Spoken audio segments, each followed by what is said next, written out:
Hey everyone, in this video, I'm going to show you on how to create a vote in WhatsApp.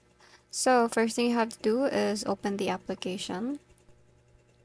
Once you're here, just go to the message that you want to create vote. So once you're here, tap on the pin and then tap on poll.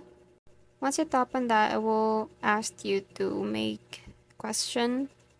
So let's say for example, just put any question there, depends on you. So I'll just type in what is the best messaging app question mark, and then from here you have to put options. So let's say FB, Messenger, Instagram, WhatsApp, and Telegram. Once you're done, just tap on the arrow at the bottom. So tap on that, and there you go, it's already created. You can tap on what option you'd like. So let's say for example FB Messenger, Instagram, WhatsApp, or Telegram. And that's it. I hope you find this video helpful. Thank you for watching, and I'll see you in the next one. Bye!